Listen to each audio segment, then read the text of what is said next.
जय हिंद दोस्तों। आज हम टेढ़े मेढ़े ज़मीन या प्लॉट या खेत को कैसे मापें इस पर चर्चा करेंगे।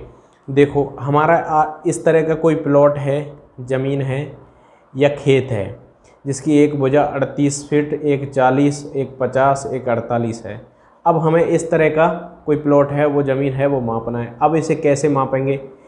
ये ना तो आयत है, ना वर्ग है, ना कोई समचतुर्भुज बन रहा है। तो देखो इस तरह की अगर परिस्थिति हो तो हम किस प्रकार से मापते हैं और कैसे उसका क्षेत्रफल ज्ञात कर सकते हैं।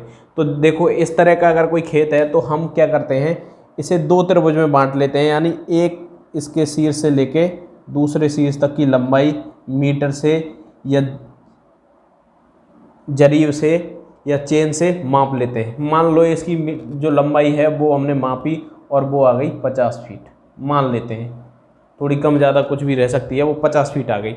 अब देखो एक त्रिभुज ये बन गया, एक त्रिभुज ये बन गया। इसे मान लो एक त्रिभुज कह देते हैं, इसे दूसरा कह देते हैं।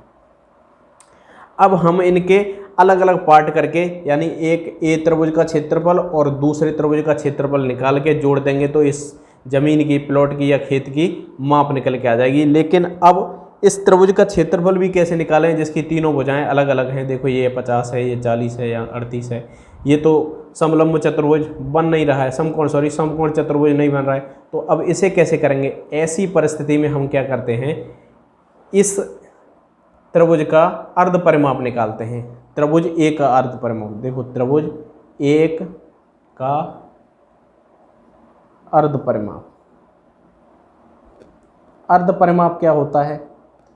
अर्ध परिमाप हम तीनों भुजाओं को जोड़ के उसमें 2 से भाग देते हैं। जैसे त्रिभुज एक का निकाल रहे हैं तो देखो 38 धन 40 और धन 50, यानी ये, और इसमें 2 से भाग दे देंगे तो 90 और 120 और ये हो गया 128 और इसमें 2 से भाग देंगे तो 2 छिके 12, 2 चक 8, ये आ गया। इसे हम एस से डिनोट करते हैं, एस से डिनोट करते हैं। ये अर्ध परिमाप आ गया।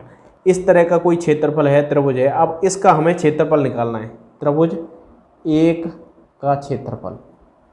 इसके लिए एक फॉर्मूला होता है, वो हमें याद रखना पड़ेगा और वो बड़ा इजी सा है। देखो s और s माइनस ए, s माइनस बी और s माइनस सी।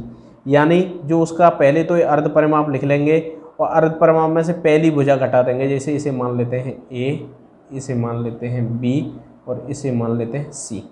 तो देखो 64 और ये है 64 माइनस ए की जगह 38, फिर 64 माइनस बी की जगह 40, फिर 64 माइनस सी की जगह 50 और ये सब है 100। तो अब आया देखो 64 और इसमें से इसे घटाएंगे। 64 में से 14 में से 8 गए, 6 या 5 में से 2, ये सारे गुणा में रहेंगे और इसमें से ये बचेगा 64 में से 40 गए 24 और यहाँ बचेगा 14। ये सारी संख्या अंडर में है और इनका गुणा करेंगे तो आएगा 559104। कैलकुलेटर से गुणा कर लेंगे, इतनी बड़ी कोई बात नहीं है। अब इसका कैलकुलेटर से हम निकाल लेंगे वर्गमूल। कैलकुलेटर से क्या निकाल लेंगे? वर्गमूल। तो ये हो जाएगा 747.9, ये हो गया वर्ग फुट। तो हमारा इसका क्षेत्रफल कितना निकल के आया? 747.7 वर्ग फीट। कितना आया? 7.74 वर्ग फुट। अब हम इसी तरह दूसरे का निकाल लेते हैं। देखो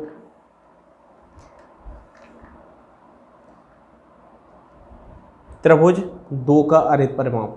2 का अर्ध परिमाप करने के लिए 50 + 50 + 48, इन्हें जोड़ेंगे तो ये हो गया 148 और इसका डिवाइडेड बाई 2 भी रहता है। 2 से करेंगे तो 2 7 14 और 2 चक 8, ये हो गया। इसे मान लेते हैं, मान लो D और इसे मान लेते हैं E। तो अब इसका क्षेत्रफल, त्रिभुज 2 का क्षेत्रफल निकालना है तो वही रूल, S और S माइनस सी, S माइनस डी और S माइनस सेम। ये हो गया 74 और ये हो गया 74 माइनस 50, ये हो गया 74 माइनस 50, ये हो गया 74 माइनस 48, और ये सारी संख्या अंडर रूट में। ये 74, ये गया तो बचा 24, ये गया तो ये बचा 24, और ये गया तो ये बचा 26। अब इन सारी संख्याओं का, इन चारों संख्याओं का आपस में गुणा करेंगे तो गुणा करने पर आएगा लगभग 1108224, और ये किस में है, अंडर रूट में। कैलकुलेटर से इसका वर्गमूल निकाल लेंगे और वो वर्गमूल आएगा लगभग 1052.7 वर्ग फुट। तो अब इस पूरे क्षेत्र का क्षेत्रफल हो जाएगा, इस त्रिभुज का क्षेत्रफल और इस त्रिभुज का क्षेत्रफल, इस पूरे एरिया का क्षेत्रफल होगा, मान लो इसे बोल देते हैं ABCD। तो इसका कितना आया क्षेत्रफल, इसका आया 1052.7 वर्ग फुट। तो अब पूरे क्षेत्र का क्षेत्रफल निकालना है, इस पूरे क्षेत्र का। तो ABCD एरिया का क्षेत्रफल तो हो गया 747.7 धन 1052.7। तो 7 और 7 14, 7 और 2 9 1 10 का 0, 5 और 4 9 1 10 का 0, 7 और 1 8, ये इतने वर्ग फुट। यानी हमारा निकल के आया 1800.4 वर्ग फुट। अगर हमारे पास कोई इस तरह का एरिया है जिसकी चारों भुजाएं बराबर नहीं है, तो हम क्या करेंगे, एक शीर्ष से लेके उसका विपरीत जो शीर्ष है वहाँ तक की एक लंबाई माप लेंगे।